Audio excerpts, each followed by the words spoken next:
back to the Citizen channel. You're all staying safe and well. And our player rating show for Bournemouth 1, City 2. Yes, revenge for November, wasn't it? But yeah, I think we deserved it overall. But check out my story of the game. That'll be available the day after this goes out. So check that out. A little bit of a lighter look if I can. Yeah, at least we can be cheerful when we win, can't we? It's not as easy when we lose.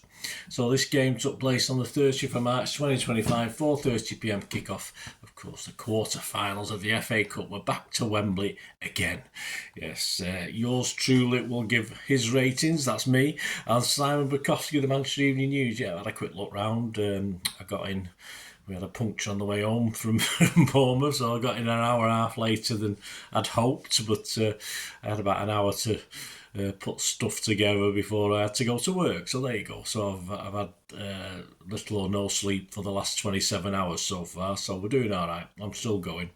Right, we'll have a look at that. Please, before we do the player ratings, just lots of new subscribers. Just a quick word for the podcast I do as well. If you've not listened to that, guys, please. It's all things City, of course. Called Bolt from the Blue. I do it with Mike Long, based in South Korea, originally from Northern Ireland, a long-suffering City fan back in the old days.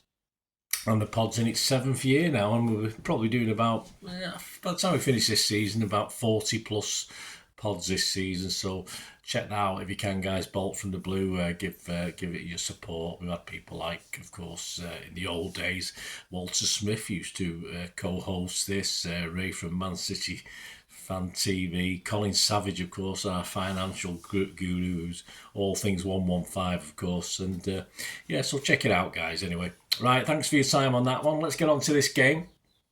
6 as ever is an okay game.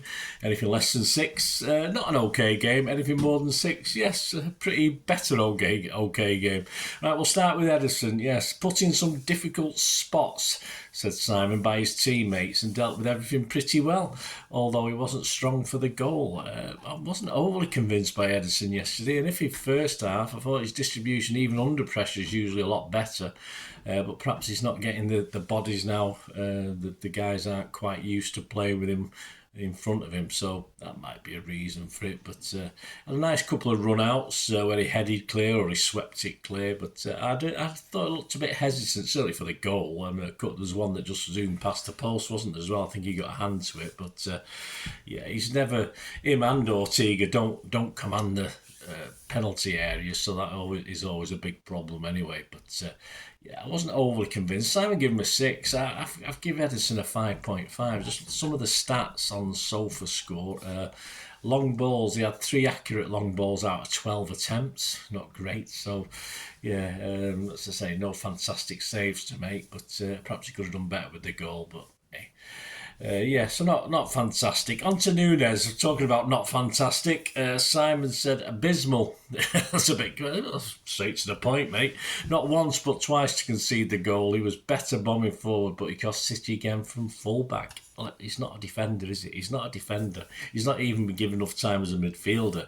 And I think his time's probably coming to an end, unfortunately. And I don't think he's ever had a real crack at it.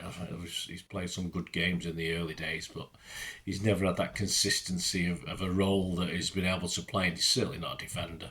And then I thought this was a bit of a mishmash of a game. I thought he did some good stuff, but then again did some fairly awful stuff as well, which is not great. I mean, he won 8 ground duels out of 12, which wasn't bad. He won 5 aerial duels. He's not the biggest lad, is he, out of 7?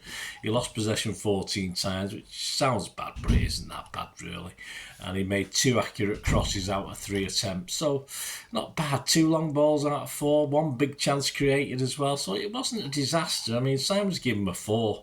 I agree that it wasn't an okay game as such, so I give him a 5. But let us know what you think anyway on all these players, guys. Kusanov, Simon said, tested by a quick Bournemouth attack and earned a yellow card for a tactical foul in the City third. Subbed at half-time. Simon's given him a 5. Not his greatest game. I'm not sure if it was a foul. I don't know if there's any intent in it, whether it's a coming together. But he did appear to be the one. I was getting a bit confused with him and Diaz. He always seemed to be the one clearing all the things up at the back for me, even more so than Diaz. He won 3 out of 5 ground duels. He had 46 touches. His pass accuracy was 88%. Now City's as a whole was only about 82%, so that's pretty good. 35 out of 40 completed. So yeah, I've not been as cruel as Simon. He gave him a 5. I've given him a 5.5. I thought it was a bit weak in parts, but a lot was put on him yesterday, I think. And I think he sort of took on that responsibility. I mean, even I'm thinking now, well, let's say I did this early hours of the morning this morning, I'm thinking 5.5 might be a bit mean, but I'll stick to that anyway. He could have edged to a 6, but I'll give him a 5.5. Diaz, Simon said, improved as the game went on, with City really limiting Bournemouth in the second half. Yeah, left a lot to his centre-back colleague, as I said. I thought he left it all to a lot of stuff to Kusanov yesterday. Only probably because it came more to Kusanov's side than Diaz on the left, Kusanov more on the right. But yeah, I thought once Kusanov went off, of course, in the second half, he sort of came to the fore more. But just steady game, nothing special. He made 4 clearances, he blocked 1 shot, no interceptions. He made 1 tackle, he won 1 ground duel out of 2, and he won 2 aerial duels out of 4, and he lost possession 10 times with 58 touches. Pass accuracy wasn't fantastic, just 80%, 40 out of 50. So, yeah, I thought I have given him a 6 only because, this is why I'm a bit perturbed about Kusanov, because I think he was actively more involved, but on the basis that he did have an okay game, Diaz, because he wasn't asked to do as much as normal, perhaps. I give him a 6, and Simon gave him a 6 as well. On to Gvardiol. Simon said, couldn't get forward as often as he can, especially when moving inside in the second half, but added composure. That's what we want, composure, isn't it? I didn't see anything untoward. He went about his business competently, I thought. He won 2 out of 4 ground duels. He won 3 out of 5 aerial duels. He lost possession 15 times, had 55 touches. His pass accuracy wasn't fantastic, just 71%, but it's probably because he's under a little bit more pressure, perhaps in that first half as well. He completed 30 of 42. Didn't make any key passes, didn't make any accurate crosses. He had 2 and neither were accurate, and out of 8 long balls, 3 were accurate. So, yeah, I'm not overly convinced about Gvardiol yesterday. I mean, Simon's given him a 7. Again, as I said, I didn't see anything bad, so I'll give him a 6, which is just an okay rating. But I think 7's a little bit over the top from Simon. But as I said, let me know what you think. Gundo, one of his better games, said Simon, finding pockets of space to attack Bournemouth and getting back to help out. He's giving him a 7 as well. I thought he was okay. Hit the post, probably might have done a little bit better with that. He'd placed it and obviously placed it against the post. I mean, placed it inside the post, Gundo. I would have been a bit more impressed with it. He had 73 touches, which was quite good for Gundo. He's 89% pass accuracy, which is fine. 56 out of 63. He made 1 key pass. He made 1 accurate cross out of 1. And he made 4 long balls out of 4. And he hit the woodwork and he missed a big chance. So he did miss 1 big chance. And he won 1 out of 5 ground duels. But again, for Gundo, it was a bit better, wasn't it? One of his better games, definitely. And I thought it was okay. But Sam's given him a 7. Again, sound like a stuck record. I'll give him a 6 on this one. I thought it was just okay. Kovacic. Simon said a few nervy moments, but he kept up with play after just 2 starts in the last 10 games. Yeah, I couldn't remember when I last saw him play. So it's a big ask to come into big games like this where we need to sort of win the thing. And I thought it was pretty steady. All right, there's no Tory-like runs, but I thought it was okay with Gundogan. I mean, look at some of the stats. He made 77 touches. His pass accuracy was 90%, all right, not spectacular balls, but it was good, 61 out of 68. He didn't make any key passes. He didn't make any crosses of any accuracy. Long balls, 6 of 2, which 2 were successful.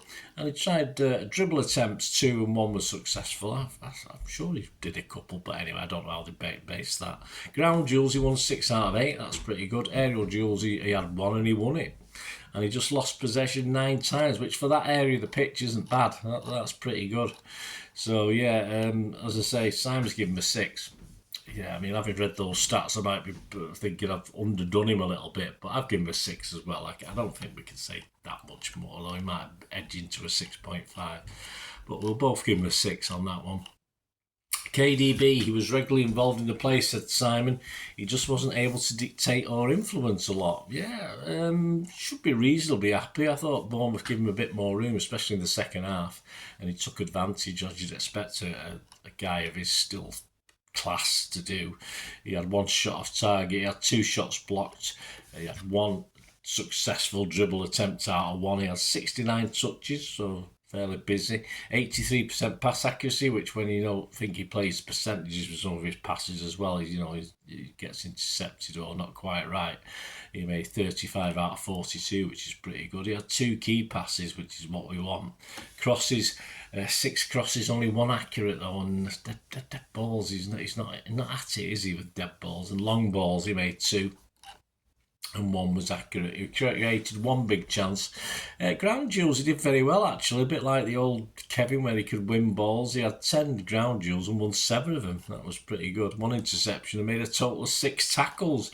He doesn't shy away from it, does he? He might be lost half a yard or 2, but he doesn't shy away from doing bits and pieces in tackles, etc.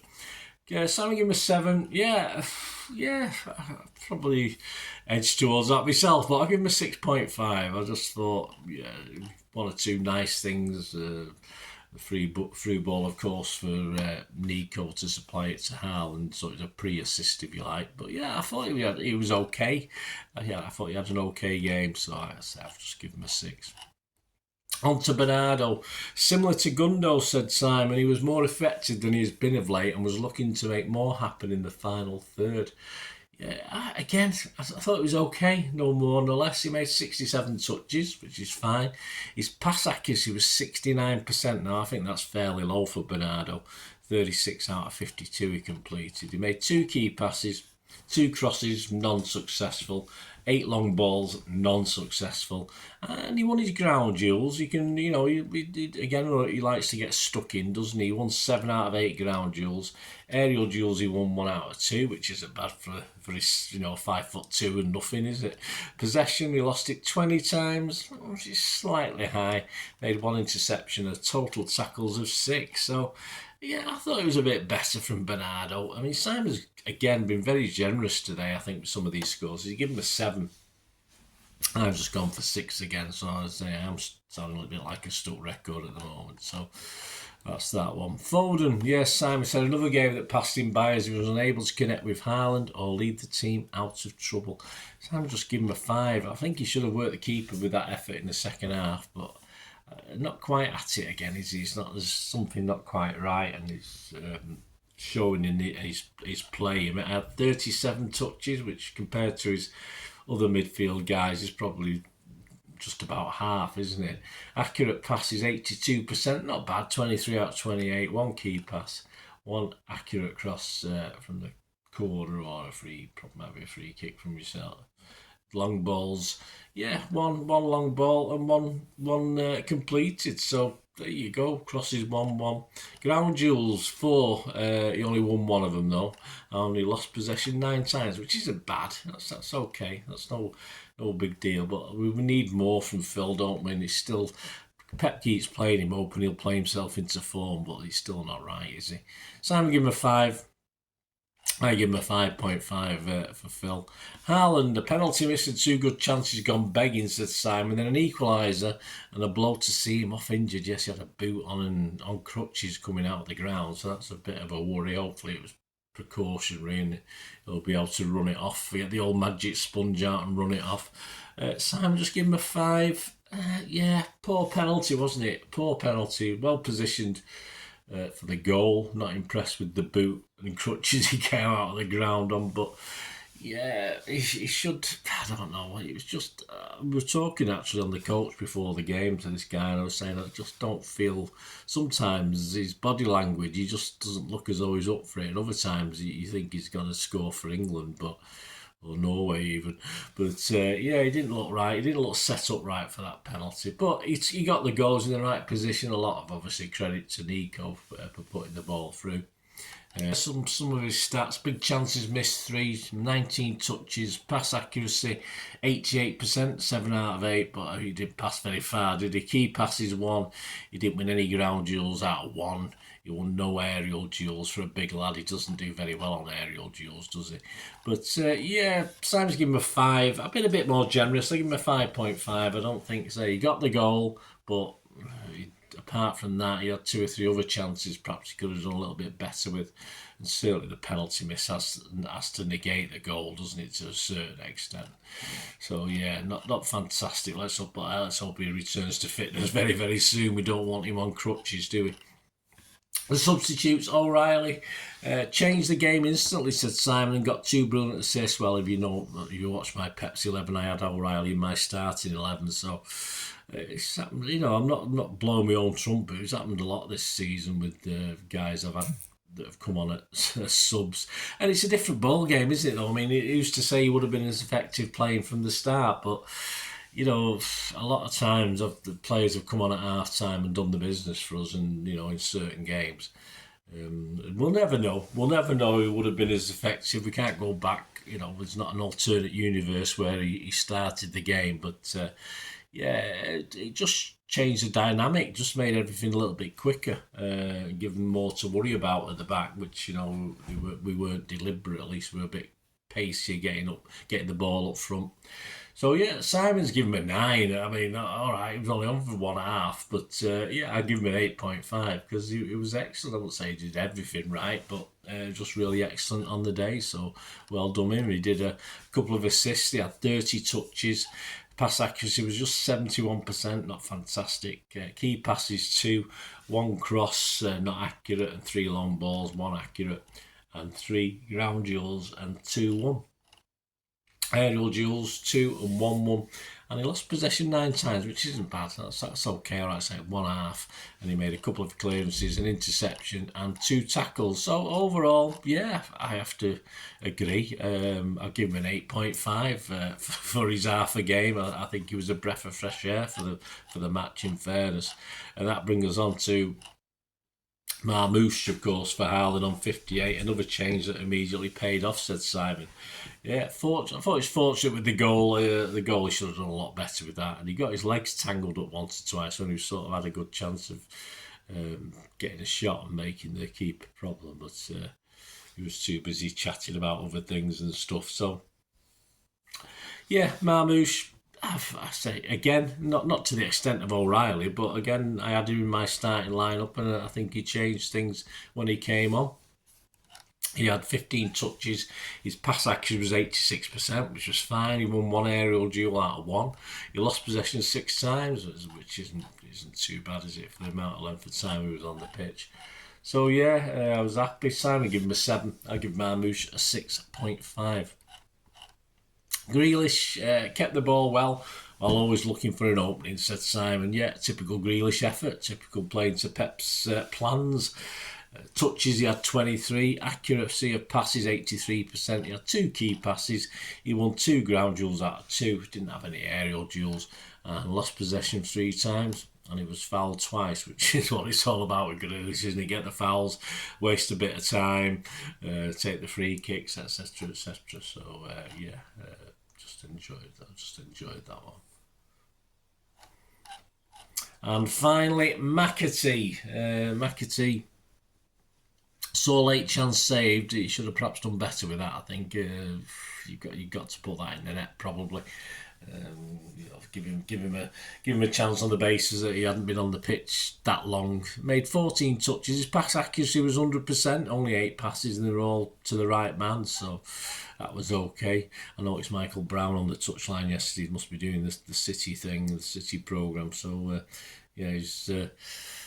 The wall, we used to call. I used to call Michael Brown. I think he was, just used to get the ball and just circulate it back to where it came from. But anyway, shots on target for McAtee 1, shots off target 1, dribble attempts none at all, big chances missed just the 1, of course. So that was a bit disappointing. And yeah, what did I give score wise? Yeah, too late to give a score, of course. He came on too late. And Gonzalez, or Nico, and the other Nico, helped City see out the tie, said Simon. Yeah, don't disagree with that. He had 13 touches, 83% accuracy. And man of the match, yes, I will go with Nico. Yeah, Nico O'Reilly, not Gonzalez. Because I think in that second half, he just showed something of what we were missing all through the game with that, virility then, or with that energy, the energy and the legs, and he's got legs and he's keen, and he got in behind and give someone for Kevin De Bruyne to pass a ball through to, and he was quite capable of putting that ball into the box as well for Erling. Sorry, I'm so tired. I'm so tired today, guys. I've probably mumbled a little bit during this. My apologies if I have. I've tried to edit a couple of bits, but forgive me. I say when you've I've been up for 26 hours now, so I'm a little bit tired, but I'll do the Pepsi 11. Keep your eyes out for that Pepsi 11 for the visit Leicester, because I'm doing this in the morning. I want to put that out Monday afternoon, so keep your eyes out for that, guys. Press those buttons. And of course, the story of the game will be out on Tuesday, so I'll try and perhaps have an hour or two, Kip, and come up with some funnies for that one. Thanks for watching, guys. Let us know in the comments. Let us know your ratings. Let us know your man of the match, more importantly. Any big differences. And as I said, I apologise if I mumbled on a couple of times. Really very tired. But yeah, give us your views, guys, in the comments or through my socials. Of course, if you do like what I try and do when I'm usually more awake, please, if you want to support the channel, all I ever ask you is to keep watching and listening. I hope you enjoyed the feature, and yeah, if you can support me through the subscription, if you can subscribe, guys, that'd be wonderful if you've not already done so. We do actually have memberships at the moment, just 99p a month, so you get access to all my City stuff, including all the history vlogs, dozens and dozens not been published yet, that you get immediate access to, and every time I do a edit and do a vlog, you get immediate access to it as well. So you can have a copy of scripts as well if you want any hard copy of the sort of things I do on matches and teams and managers and players, etc. So if you can join the membership, that'd be wonderful. We do fine. And yeah, if you want to support the channel just by watching the ads, that helps. Watch the ads, let them play through while you just have to check your phone or something, let it play out. And of course, if you follow any of the links, that always works as well. You follow a link to one of the ads and you fancy something. I've done it myself. I've followed a link and actually purchased something from another organisation. But that's it can happen. It can happen. Not all ads are stuff you're not interested in. And of course, if you can give us a like, guys, that would be absolutely fantastic. All likes are much appreciated. Anyway, thanks for watching. Until the next time, of course, I only ever ask one thing, don't I? Please, I ask you all to stay safe, especially you Blues. Until the next time, come on, City. Bye for now.